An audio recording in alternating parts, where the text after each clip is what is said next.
Happy Arbor Day to everybody. Happy Arbor Day. Okay, yay! So we're here to celebrate trees, and there's a bunch of trees in Riverside, right? And do you know what we became 2 years ago that has to do with trees? Anybody know? Ooh. Don't talk to him. This is Mike. He's our forester. But he's very good with trees. But what Riverside became was an arboretum. And an arboretum is a special place for trees. And in order to become an arboretum, you have to do a couple things. What do you think the first thing is you have to do to be an arboretum? Yes? Study trees. Study trees. Yeah, you need to know about trees. What else do you need? You need to plant some trees. That's right. That's right. You have to have trees to be an arboretum. Well, we have lots of trees, right? We have so many trees in Riverside that we have like the most trees per person in the whole area. But the other thing you have to do to be an arboretum, you have to take care of the trees, and you have to put their names on them. And so here you can see the name of this tree. What's the name of this tree? White oak. White oak, that's right. And it has a Latin name too. Who can say that name? I said it for some of you before. Go ahead. Very good. Quercus alba. Very good. So if you look at some of the trees in Guthrie Park, you will see a sign like this that will tell you what its name is. Then you can go look it up and see who lives in the tree. Do squirrels like this tree? Does this tree have acorns and things like that for you? I don't know. And if you go to your computers and you look up on the Riverside website, you'll see a map like this for all the public land in Riverside. So who lives in Riverside? Adults? Okay. If you go outside on the computer, you can see the trees that are in front of your property with names on them, like this. Okay, so that's something you can do. But today, with Mike the forester's help, we're going to plant a tree, and we're going to talk about how much they help us. You guys are going to help us do that, right? Hey guys, how you doing today? Good. So it's Arbor Day, right? Since I'm a forester, this is like Christmas for me. This is my favorite day of the year. Seriously, I love Arbor Day. So I really appreciate all of you coming out, and I really wanted to thank all of you because you all worked with Mr. Booklet, right, to make these tree tags? Yeah. Thank you so much for your help. And I just wanted to talk a little bit about these tree tags before we get going here. You know, as you can see, this tree is a white oak, and it gives us a benefit of $150 a year, if you can imagine that. So this white oak, every year can soak up 2,000 plus gallons of water. So have any of you ever had your basement flood? Bummer, me too. But so this tree is actually soaking up all sorts of water, which will help in terms of that water going into our sewer system.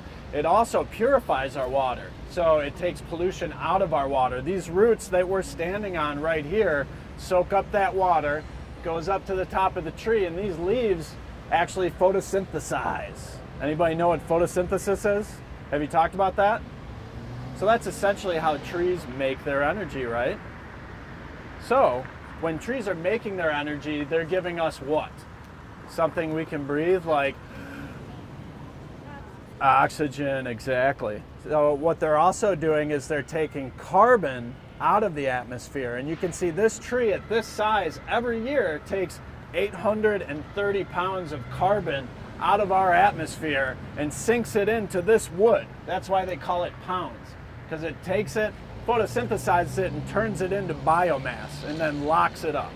So you know how much 1 gallon of gas when you're driving around with your parents equates to in terms of carbon in our atmosphere? No? I do. It's a lot. It's like 20 pounds. So, and it sounds weird to talk about carbon as a pound, but actually it's kind of a byproduct of this photosynthesis and the gas being burned, and therefore it takes it into that solid biomass. So anyway, long story short, these tags have a significance, and what it is that they actually give us a benefit. So I go out of my way. I've spent years and years studying trees so that I can understand how to better take care of them. Now, in the case of this big old white oak, anybody know why we have a big bow around this white oak? No. I hope not. That would be really depressing, right? Yes.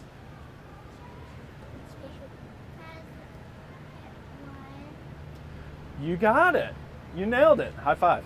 Team Tree. I love it. Okay, so what happened is we had a contest last year that the Landscape Advisory Commission ran throughout our entire village, and we had 5 trees that the people of Riverside voted on, right?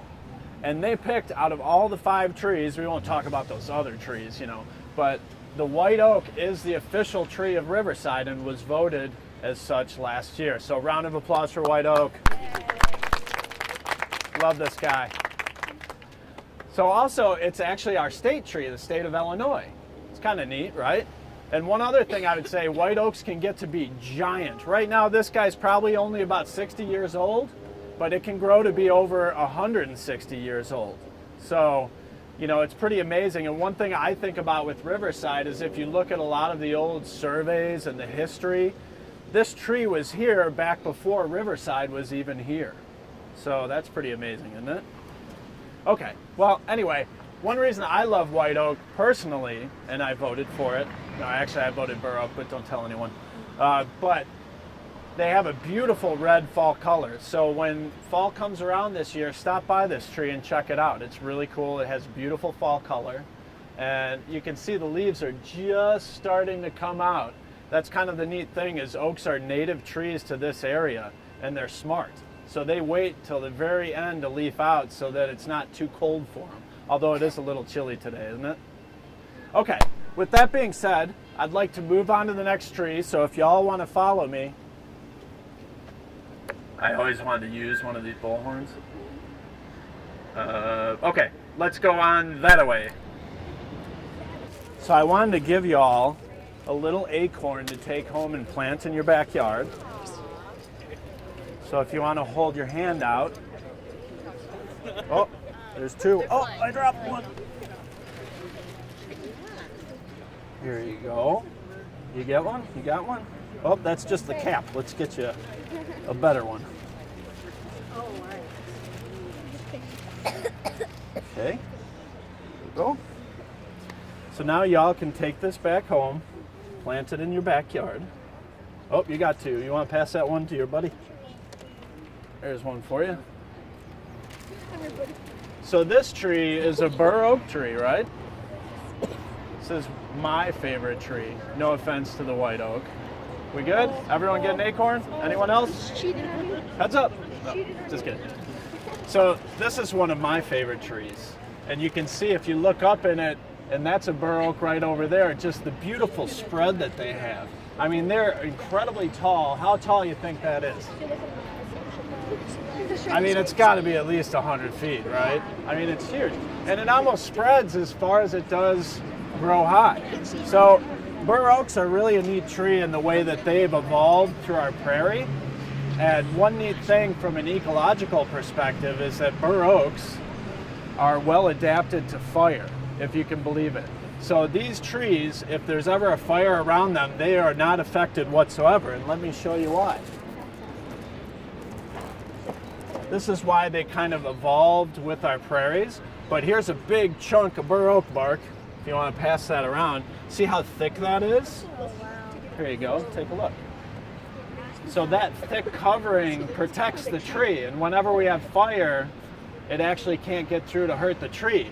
And that it helps it live in our prairie system. But the kind of neat thing is it actually discourages the growth of other trees that don't have that thick bark.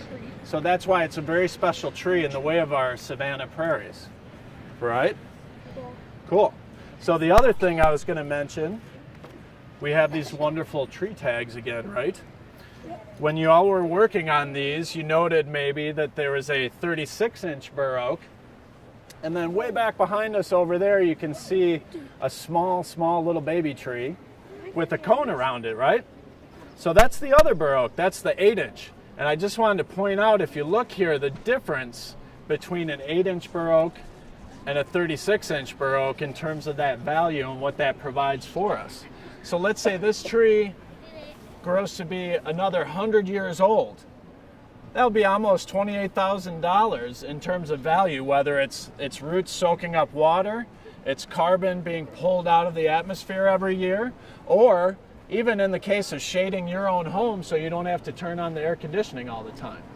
So, long story short, if you compare an 8-inch bur oak is about $60 versus $280 for a 36-inch tree. Now, I was wondering if maybe I could get some help, maybe from a commissioner, or how about you, Kathy? Sure. I have a string hanging around the tree if you want to hang this tag. I really just wanted, and it's over by the cone there when you get a chance, but I just wanted to point out the difference between a big tree and its value versus a small tree, and that's why I do what I do. I want all of our trees in Riverside to get big and thrive and be happy, and therefore our urban forest will keep living, thrive, and be happy. That's my biggest mission, and that's why I do what I do. All right, so I have an exercise for all of you. I want all of you to go out and get to know our arboretum. So, I have a plan. Now, I have 9 tags here, so what I'd like you to do is team up in 9 groups, and I'll each give you a tag. Now, on each of these tags, we have a map. You'll see on the tag, we have a star, and I've circled the tree that the tag goes to. Now, each of these trees in our arboretum have a cone next to it, and it has a tag on it. So what I need you to do is find your specific tree. So it's sort of like a scavenger hunt for tree tagging. So how about you team up? I'll hand you a tag. All right, go find your tree. Awesome. Awesome. Here. An apple.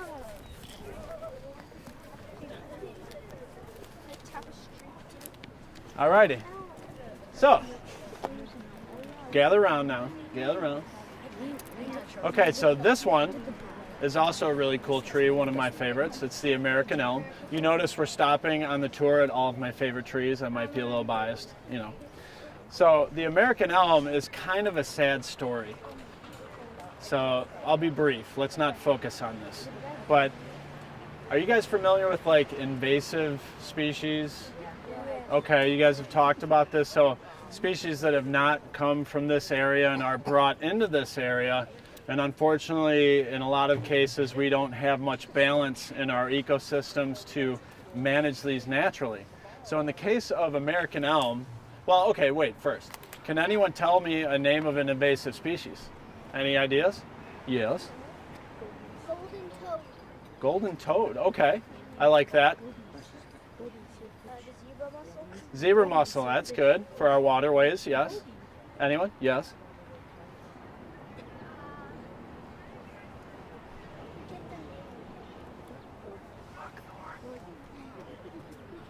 It's a Tasmanian tiger. Tasmanian tiger? Boy, that sounds right to me. I haven't seen one in a while, but yes. Oh, I just got busted.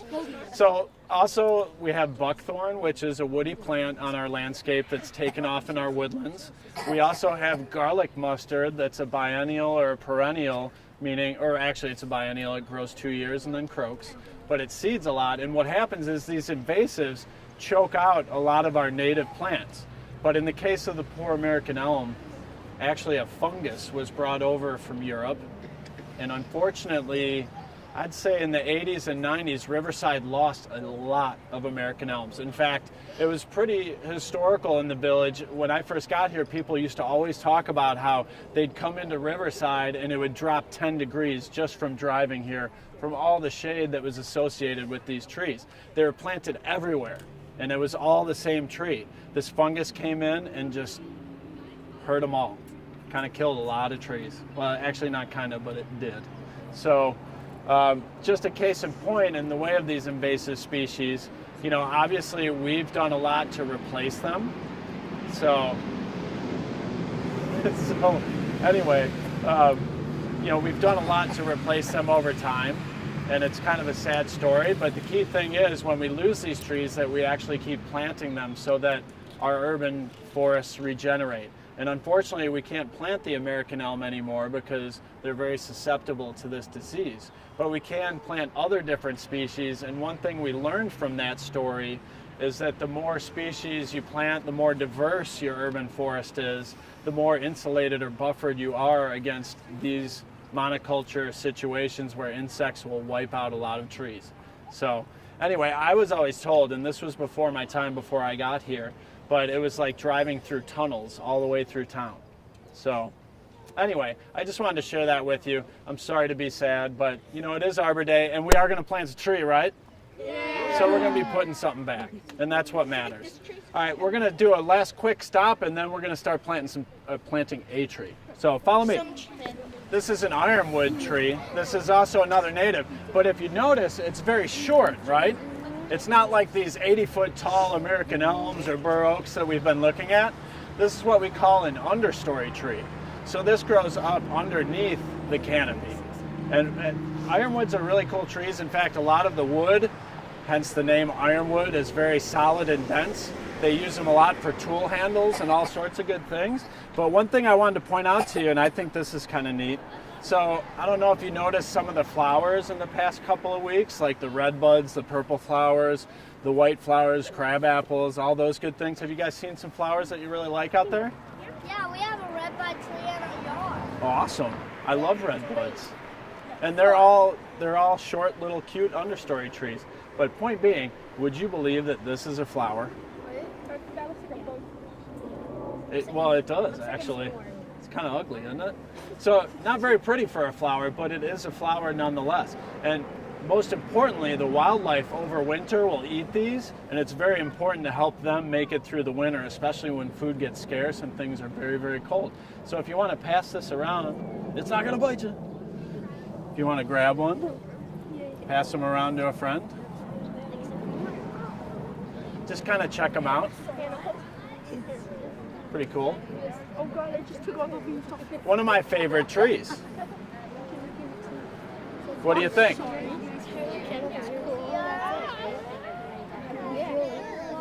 All right. See how it grows right on the tree? Unfortunately, not like money. All right. So with that in mind, time to have some fun, right? Let's plant a tree. So let's all go that way. All right, what I'd like you to do is line up in a single file.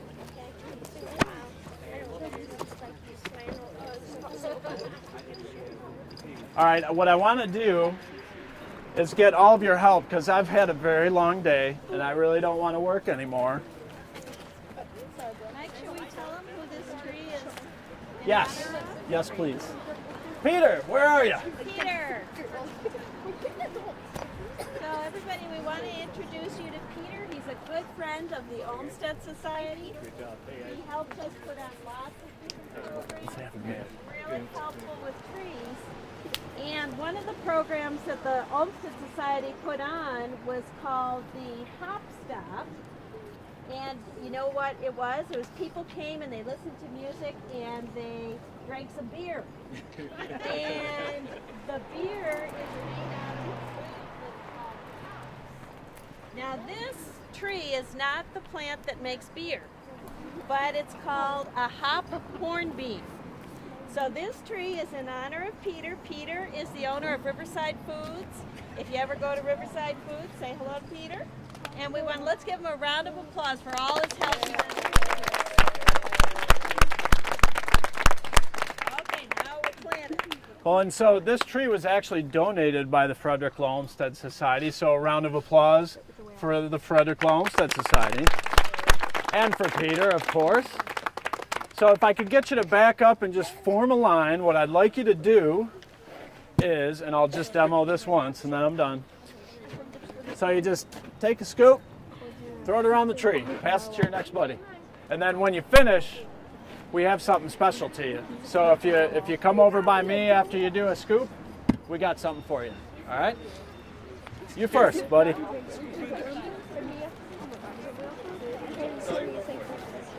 Whatever. Nice. Nice. No, that'll be all right. Can we use our hands?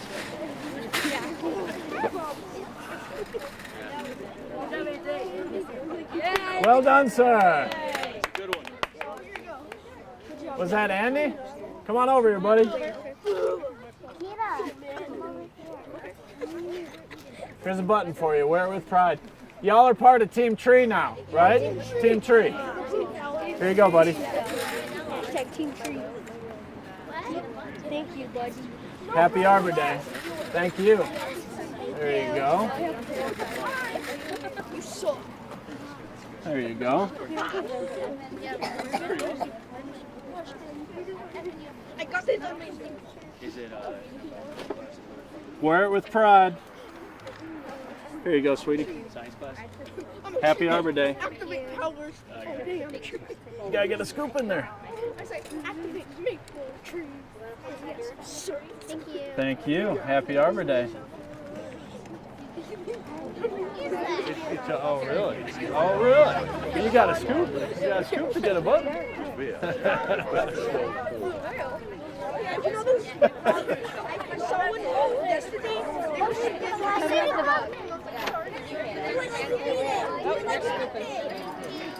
You're very welcome. Did you get one? Okay, great. Do we do it again? Can I have a turn? Good job, Amanda. I'm gonna get my thing. Please do. Oh wait, I forgot my thing. Here you go, bud. It's a bonanza. Oh, I was gonna say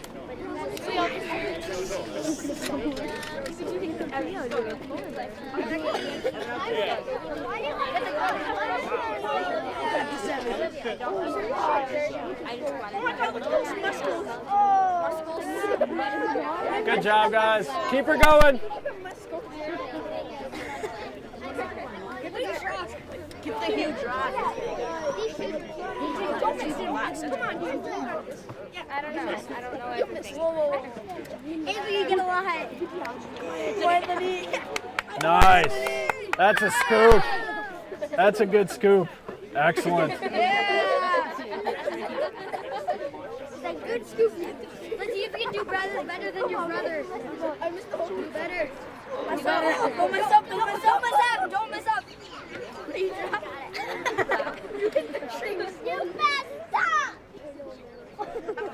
You can never mess up planting a tree. Well, kind of.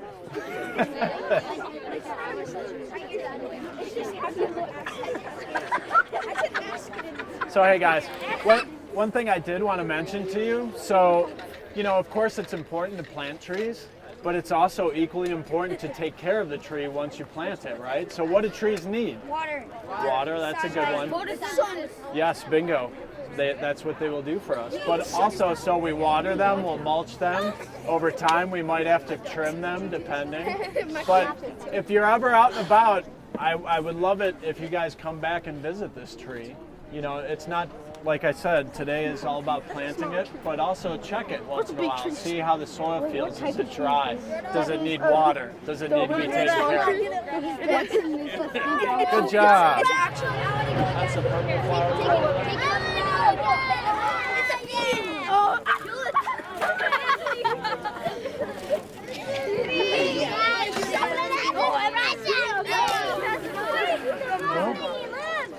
I was kind of just wrapping up with the, I just want to thank all of you for coming out to plant today. It really means a lot to me. I love Riverside for this. People really care about their trees here, which is why I love working here, and it's really a sense of community. I really appreciate that. I just wanted to thank 5th grade and also Ryan Brookler for coming out, and also helping us put these tags up today. This is going to be a temporary exhibit for our Arboretum, the first exhibit we've ever done. So I really wanted to thank all of you today for helping us, and happy Arbor Day, people.